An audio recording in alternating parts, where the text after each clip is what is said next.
Il est 9h02, mardi 15 février. Merci d'être avec nous si vous nous rejoignez. On se connecte tout de suite au marché boursier. Pour les commentaires en direct, j'accueille Hervé Dupré, trader pour compte propre et fondateur du site Carl Trading. Bonjour Hervé, bienvenue à vous. Bonjour Karine. Merci d'être avec nous pour nous raconter ce début de séance en direct. Alors le CAC hier a terminé en baisse, une tension géopolitique en Ukraine qui stresse quelque peu les investisseurs. Quelle est votre analyse sur la journée ? Effectivement, le stress est plutôt présent, mais stress relativement sous contrôle puisque le marché n'a pas non plus explosé en vol à la baisse. Il est venu simplement se poser sur des points bas stratégiques en avertissant pour la deuxième fois, puisqu'il a déjà fait ce point-là il y a une semaine ou deux, que attention, en cas de crise géopolitique, on pourrait avoir un retracement plus profond. Pour l'instant, à la clôture d'hier, on a eu, enfin plutôt un peu avant la clôture d'ailleurs, on a eu une réaction plutôt positive sur ce niveau des 6755 environ. Et puis aujourd'hui, on pourra aller chercher 6868, qui correspond à l'ouverture d'hier. Et puis, en attendant le zoo jusqu'à 11h, pas vraiment de quoi beaucoup baisser et pas non plus de quoi beaucoup monter. Donc, on est toujours dans des stratégies de range intraday à essayer d'identifier. Donc, jusqu'à 11h, est-ce que l'on peut envisager d'aller chercher 6912, 6944, ce qui me paraîtrait déjà pas mal.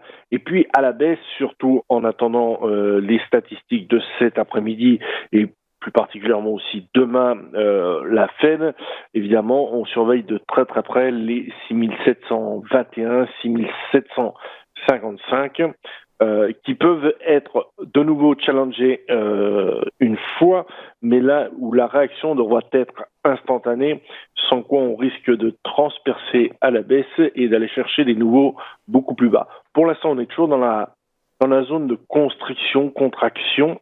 Effectivement, les différents investisseurs sont un peu inquiets de l'issue possible de ce positionnement russe vis-à-vis de l'Ukraine.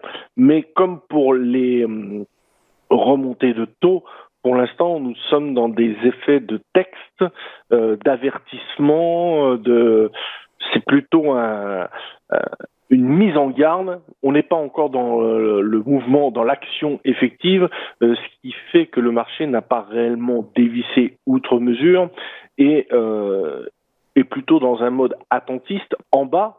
Donc on est plutôt sur des prix intéressants. Là, pour le coup, pour chercher les comblements de gap, le retour à l'équilibre. Cependant, on est sous une espèce d'épée de Damoclès par rapport à ce qui peut se passer en Ukraine. Voilà. Et notamment les headlines très rapidement interprétées par les algorithmes. Donc, il faut être à l'écoute de ces news qui tombent à chaque instant et sans être fortement investi, mais on est quand même plutôt sur des niveaux intéressants. Si le marché doit, sur le trimestre, même, on va dire plutôt l'année, rebondir, c'est plutôt sur ces points-là. Donc, plutôt en phase de recherche d'achat maintenant, tout en étant très, très attentif, avec des objectifs premiers plutôt court terme assez restreints, je le disais, donc les 6868 et 6944, en attendant un catalyseur qui permette de rééquilibrer tout ça et une accalmie entre la Russie et l'Ukraine. Merci Hervé. Voilà. Merci pour cette analyse en direct et ce premier point sur le CAC et les marchés pour en savoir plus sur les tendances, les stratégies à adopter, comment se positionner bien sûr. On va marquer une courte pause et on va poursuivre ce live, comme son nom l'indique, en direct avec nos market movers, ces trois valeurs que notre expert a sélectionnées pour vous aujourd'hui. À tout de suite.